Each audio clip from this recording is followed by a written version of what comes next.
Inside country news Hindi और मैं हूं सौरभ निगम।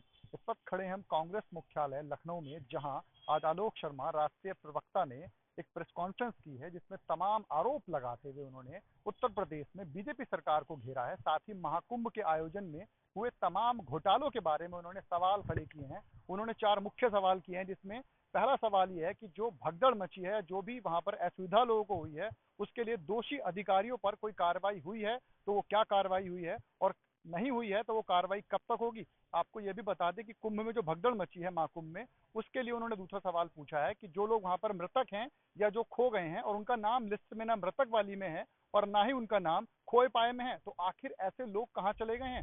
इस प्रकार आलोक शर्मा ने तमाम सवाल उठाते हुए महाकुंभ के आयोजन में बड़े घोटाले की आशंका जताई है और ये भी कहा है कि क्या घोटाले की जांच होगी, और जांच होगी तो कौन से दोषी अधिकारी होंगे और कौन से ऐसे अधिकारी होंगे जो इस जांच को पूरा करेंगे।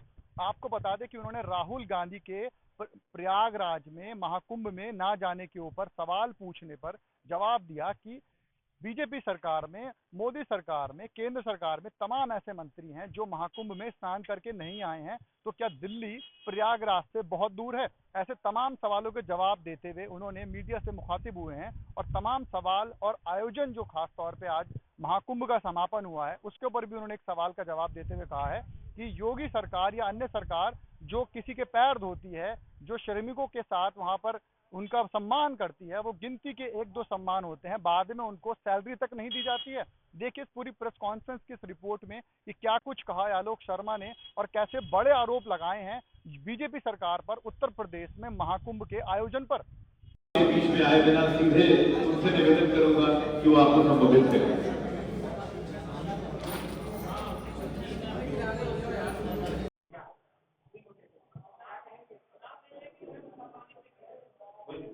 अपनी नाकामियों को छुपाने के लिए अधिकारियों को तो नाम देंगे ना। कोई सीएम कहेगा मैं फेल हो गया हूँ, मैं तो कह रहा हूँ इससे ज्यादा खूब के बच्चे कोई आयोजन पहले आप लोगों ने यहाँ तो हमेशा होता रहा है। जब यूनाइटेड उत्तर प्रदेश उत्तराखंड था तो हरिद्वार भी था, तभी इस तरह का आयोजन सुना था आपने। 3-3 बार एक दिन में भगदड़ मच रही है, आंकड़े नहीं आ रहे हैं। स्वस्तुति में दिल्ली वाले भी और लखनऊ वाले भी, जो दोनों प्रधान हैं, वो मास्टर हैं अपनी पीठ पर थपाने में। एक विश्व गुरु कहते हैं अपने आप को, पता नहीं कैसे किसने उपाधि की है, आरएसएस ने दी, किसने की, 56 इंच सीने के विश्व गुरु। अमेरिका हमारे युवाओं को हाथ में हथकड़ी और बेड़ियां डाल के भेज रहा है। यहाँ पर सैकड़ों मौतों के बाद कह रहे काम बहुत अच्छा हो। भाजपा वालों की शर्मता, बहुत बहुत धन्यवाद। हमेशा से बरसों बरस से उत्तर प्रदेश कांग्रेस कमेटी जब भी यूपी में होता है या उज्जैन में कुंभ होता है, हमारे टेंट लगते हैं, सुविधाएं देते हैं, सेवा दल काम करती है। हर चीज में राजनीति नहीं होती। कुंभ कोई राजनीति का अखाड़ा नहीं है, अपनी आस्था का है।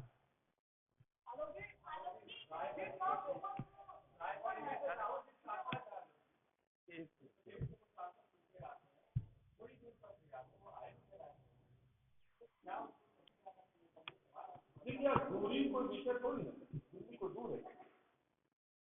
मोदी जी के मंत्रियों को क्या दिल्ली दूर लगी? हवाई जहाज नहीं।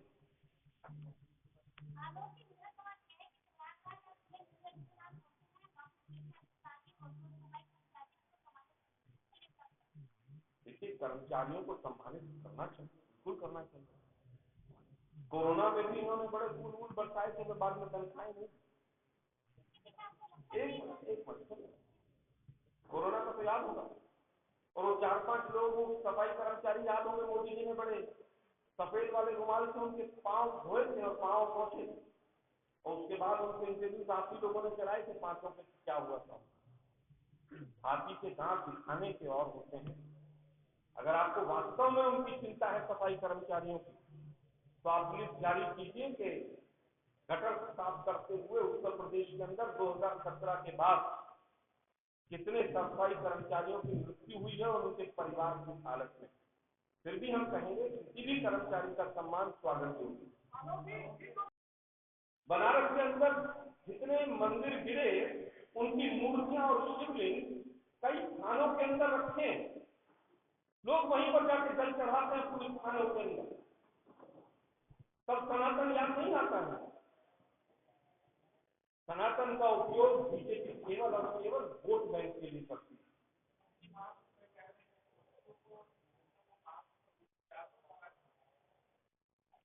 देखिए, दुष्प्रचार कोई नहीं करना चाहता। अगर भगदड़ मची तो विपक्ष सवाल पूछेगा, योगी जी आप मुख्यमंत्री हैं, आपको जवाब देना होगा।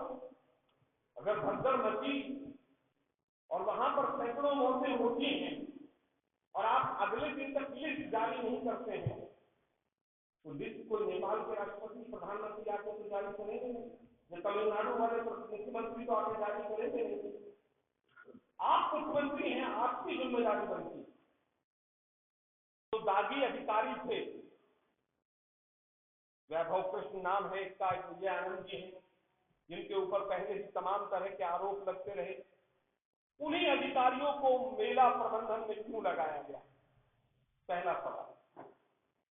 दूसरा सवाल, मृतकों की सूची अभी तक क्यों नहीं आई? आप किस और सूरों की बात करते हैं? आप तो बाबा हैं, आप तो स्वयं सनातन के ध्वजवाहक हैं। आपके मुंह से शब्द शोभा नहीं देते। पहला सवाल, दागी अधिकारियों को क्यों लगाया गया? दूसरा सवाल, अभी तक मृतकों की सूची देश की जनता को क्यों नहीं दी गई है? क्या आप मुआवजे में भी चोरी करना चाहते हैं? आप देश की जनता को सच्चाई क्यों नहीं बताना चाहते हैं? तीसरा, क्या भ्रष्टाचार हुआ है? और अगर हुआ है तो उसकी जांच कौन करेगा? क्या पूरा का पूरा पैसा जिन सुविधाओं के लिए एलोकेट हुआ था, क्या वो उन्हीं मदों में खर्च हुआ है, या केवल दो चेहरों को चमकाने के लिए पूरा पैसा खर्च हुआ है? तीसरा और अंतिम चौथा सवाल हमारा, कि जो तमाम मृत्यु हुई है, जिनको कुछ विक्षिप्त मानसिकता के लोगों ने मोक्ष की बात कही, इसकी जिम्मेदारी किसी है, ये तय कौन करे? आयोजन अच्छा हो, आप भी सब पाए, हमें कोई आपत्ति नहीं। सनातन का प्रचार प्रसार हो, बहुत अच्छी बात है, हम आपको ज्यादा। लेकिन जो कुव्यवस्था हुई नई दिल्ली पे 100 से ज्यादा, मैं आंकड़े को फिर सीमित करके बोल रहा हूं, जो मृत्यु हुई, क्या रेलवे का एक अधिकारी सस्पेंड नहीं होना चाहिए? यहां पर कितने लोगों की मृत्यु हुई भगदड़ में, एक अधिकारी भी इसकी जिम्मेवारी नहीं है, इसके लिए क्या किसी के खिलाफ कार्रवाई नहीं होनी चाहिए? और सबसे बड़ी कार्रवाई इसके खिलाफ होनी चाहिए, वो जनता करेगी वोट के माध्यम से, सरकार को जब उखाड़ कर फेंकेगी। लेकिन प्रशासन की जो जिम्मेदारी है वो तय होनी चाहिए कांग्रेस पार्टी की ये मांग। अब आप लोगों के जो भी प्रश्न है साझा रखें। उमाशंकर जी प्रवक्ता हैं, अवस्थी जी, पंडित जी और हमारे यूथ कांग्रेस के राष्ट्रीय पदाधिकारी बन आज हमारे साथ मंच पर हैं। आज थोड़ी सी दुखद घड़ी भी है कि हमारे यूथ कांग्रेस के जोन के अध्यक्ष के पिताजी का देहांत हुआ, इसलिए वो शायद यहाँ पर नहीं आ पाए। साथियों, सबसे पहले तो मीडिया के साथियों का बहुत बहुत धन्यवाद कि आप लोग अपना कीमती समय निकालकर यहाँ पर आए। आज हम दो विषयों पर आपसे बात करेंगे। सबसे पहला जो विषय है वो पीछे जो होर्डिंग आपके लगा हुआ है, तो यूथ कांग्रेस पूरे देश के अंदर नौकरी दो नशा नहीं एक मुहिम को चलाए हुए है। क्योंकि हालत यह है कि जब से मोदी जी केंद्र में 2014 से आए हैं और योगी जी 2017 से यहाँ पर आए हैं, मुझे लगता है कि देश के अंदर अगर सबसे बड़ी जो बीमारी और सबसे बड़ी जो समस्या उत्पन्न होकर आई है वो दो समस्याएं हैं युवाओं के एंगल से। उसमें सबसे बड़ी है बेरोजगारी की समस्या। आज हालत यह है कि 30 लाख से ज्यादा पद हिंदुस्तान की सरकार की नौकरियों में खाली पड़े हैं, चाहे वो रेलवे का विभाग हो, चाहे वो केंद्रीय सचिवालय हो, चाहे राज्य सरकारों के विभाग हो। तमाम ऐसे विभाग हैं जिनके अंदर लाखों नौकरियां पूरी तरह से खाली पड़ी हैं। हमारे यहाँ पर सबसे ज्यादा जो युवा उत्तर प्रदेश, बिहार, हरियाणा, पंजाब, उत्तराखंड तमाम राज्यों से जाता था वो फौज के अंदर जाता था। जब से मोदी जी आए हैं तमाम इस तरह के नियम, चाहे वो अग्निवीर की योजना हो, चाहे अग्निपथ की योजना हो, कहीं ना कहीं युवाओं को परेशान करने का एक काम उन लोगों ने किया। प्लीज भाई पीछे जो है सब शांत रहे, जरा यूथ कांग्रेस के साथी प्लीज शांत रहिए।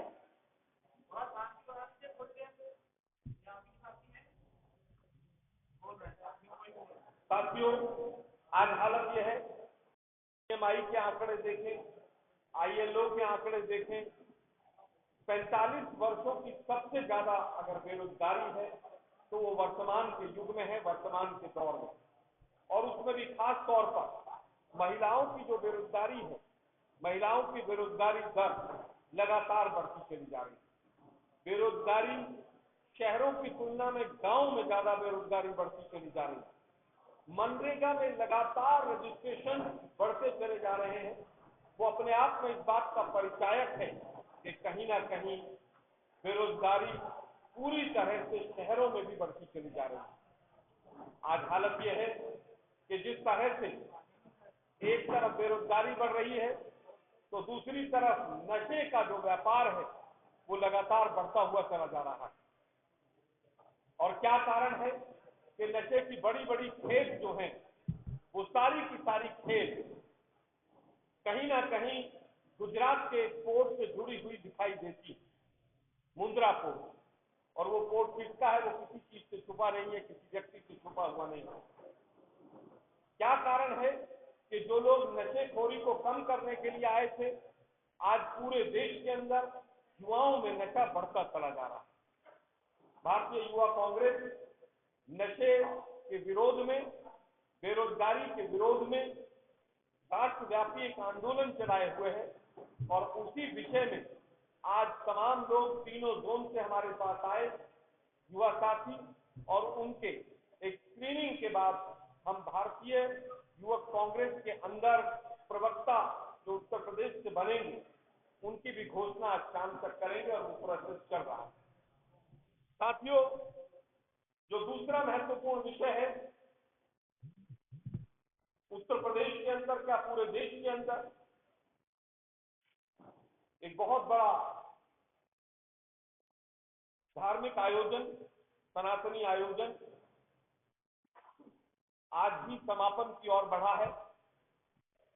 कल शिवरात्रि का पावन पर्व था, सभी ने संगम में डुबकी लगाई। आज हम उसके ऊपर थोड़ी सी चर्चा करना चाहेंगे। जिस तरह से ये कुंभ प्रारंभ हुआ, मीडिया के साथियों ने भी दिव्य और भव्य इन दो शब्दों का बहुत उपयोग किया और होना भी चाहिए। कोई भी आयोजन जो सनातन का हो वो भव्य हो और दिव्य उसकी अलौकिक प्रतिभा रहे। हर व्यक्ति हिंदुस्तानी चाहता है, हम भी चाहते हैं। अब समापन के बाद अगर पूरा पिछला इतिहास देखते हैं तो कुछ चीजों के ऊपर नजर डालने की आवश्यकता है, जिसके ऊपर भारतीय राष्ट्रीय कांग्रेस ने, उत्तर प्रदेश की कांग्रेस कमेटी ने, हमारे अध्यक्ष माननीय अजय राय जी ने और तमाम बड़े लीडर्स ने, माननीय राहुल गांधी जी ने, खड़गे जी ने, प्रियंका जी ने अपने अपने तमाम वक्तव्य ट्विटर के माध्यम से, अपने फेसबुक के माध्यम से या प्रेस कॉन्फ्रेंस के माध्यम से हमने आप लोगों के समक्ष रखे। आज हम अगर कुछ चीजों पर दृष्टिपात करें, नजर डालें, समीक्षा करें, आलोचनात्मक अभिव्यक्ति करें, कोई भी आयोजन होता है तो उसके बाद हम सोचते हैं कि भाई इस आयोजन को हम किस रूप में याद करेंगे, कि कौन कौन सी चीजें यहां पर ऐसी रही जिसके लिए ये कुंभ ज्यादा चर्चा में रहा। कुंभ का आयोजन पौराणिक काल से होता आ रहा है, 6 साल 12 साल, अब कुंभ वो सब मुझसे बेहतर आप जानते हैं। शुरुआत से ही 144 साल में ऐसा संयोग बना है, सरकार ने भी और सरकार से जुड़ी हुई संस्थाओं ने भी कहीं ना कहीं इस तरह का भ्रम फैलाने का प्रयास किया, जबकि इसके किसी तरह के साइंटिफिक या पौराणिक या अखाड़ा परिषद की तरफ से इस तरह की कोई बात हमारे सामने नहीं आई। बहुत दुखद रहा जिस तरह से भगदड़ हुई, और भगदड़ कई जगह हुई। भगदड़ में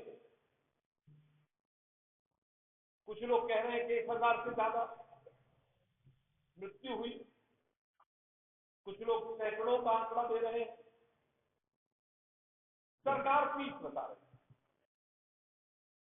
मीडिया के साथियों ने जब रिपोर्टिंग करनी चाहिए तो उनके साथ पूरी तरह से अभद्रता का व्यवहार किया गया।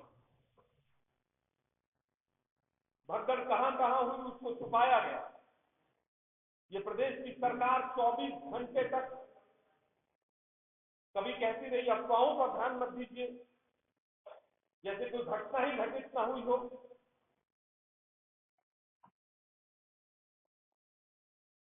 कभी प्रशासन के जो मेला अधिकारी थे उनकी तरफ से जिस तरह के वक्तव्य आए वो किसी से छुपे हुए नहीं है।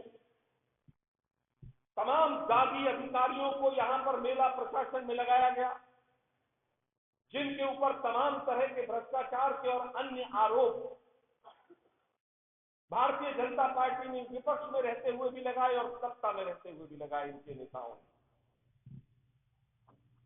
दुर्भाग्य है कि इतनी बड़ी घटना इस बाबा के कार्यक्रम में अभी हुई थी कुछ महीनों पहले, उसमें भी सैकड़ों लोग मरे थे, एक एम्बुलेंस तक नहीं थी वहां पर।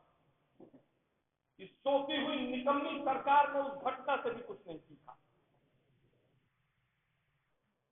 कुंभ के अंदर बजट बढ़ाने के ऊपर ध्यान रहा, इस बात पर ध्यान नहीं रहा कि बजट भ्रष्टाचार में तो नहीं जा रहा। इस बात पर ध्यान नहीं रहा कि बजट का उपयोग जो तीर्थयात्री यात्री आ रहे हैं, जो सनातनी यहां पर आ रहे हैं, उनको सुविधाएं देने के लिए किया जाए या केवल 2 चेहरों को चमकाने के लिए एडवर्टीजमेंट पे खर्च किया जाए। हालत यह है कि यही गुजरात मॉडल है।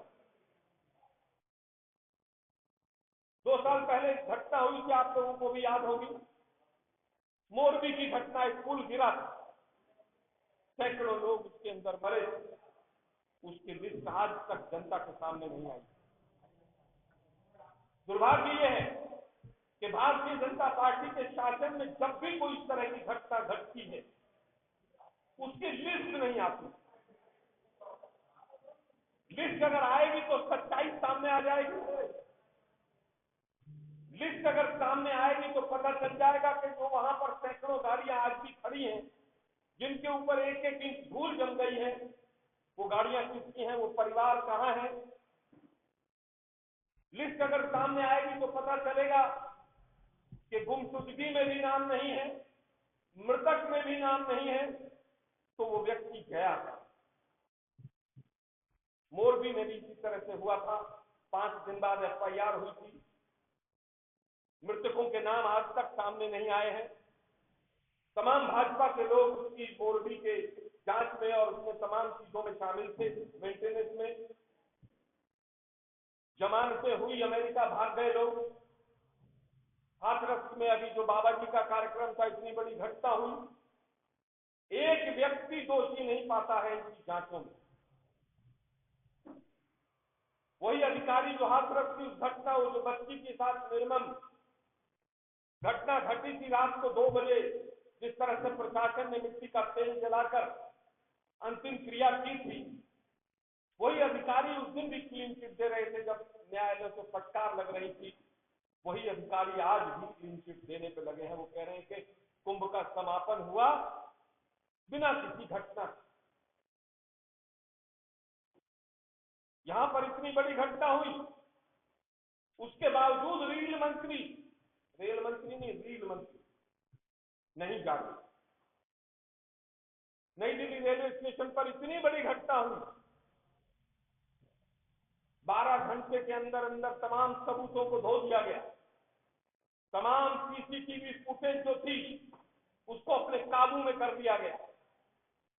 चाहे वो संगम की भगदड़ की घटना हो, चाहे दिल्ली की भगदड़ की घटना हो, प्रशासन का पूरा ध्यान है आंकड़ों को कैसे छुपाया जाए।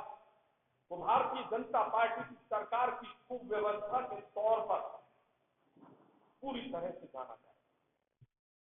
क्या यादें लोग यहां से लेकर गए हैं मैं बता नहीं सकता। लोगों ने जो अपने एक्सपीरियंसेस शेयर किए हैं, कुंभ की महिलाओं की फोटो हजार 2,000 में पोर्टल पर दिखती रही और इनको किसी को कुछ नहीं पता चला। 10 दिन 20 दिन 1 महीने तक ही काम होता रहा, कोई गाइडलाइंस नहीं थी। हालत यह है कि कोई भी वहां पर जो भी सुविधा थी, क्या वो सब ब्लैक मार्केटिंग के तौर पर देखने को नहीं आई। अखबारों में आया नाव में इतने पैसे मांग रहे हैं, पानी की 20 रुपए की बोतल 10 रुपए की बोतल 40 और 50 में बिक रही है। अगर आपने हजारों करोड़ रुपया खर्च करके इतना बड़ा आयोजन किया कि हम 100 करोड़ लोगों के लिए तैयार हैं, तो जान माल की रक्षा करना किसका काम। तो वहां पर सुविधाएं सही दाम पर मिले, ये किसका काम है। एक तरफ एयरलाइन लूटपाट कर रही है, दिल्ली से प्रयागराज का टिकट, दिल्ली से बनारस का टिकट आना जाना 50-50 हजार का, 60-60 हजार का। और ये निकम्मी सरकार जो केंद्र में बैठी है वो सोची, एक स्टेटमेंट तक नहीं आया। संसद के अंदर जब प्रमोद तिवारी जी ने, जो उत्तर प्रदेश के ही आपके लीडर हैं, उन्होंने सवाल उठाया, तो दुर्भाग्य है उपराष्ट्रपति महोदय जो हमेशा राजनीति के अखाड़े में कूदे रहते हैं, उन्होंने सही उसका निवारण की बजाय उसको ही मजाक उड़ाने का काम किया। आयोजन हुआ, भव्य हो, अच्छा हो, बड़ा हो, सनातन के विस्तार के लिए हो, सबको खुशी है इस बात। लेकिन दुर्भाग्य यह है कि अगर आप सब चीजों की पॉजिटिव की जिम्मेदारी लेते हैं तो नेगेटिव की जिम्मेदारी किसकी है। हमारे कुछ सवाल है कांग्रेस पार्टी की तरफ से। पहला सवाल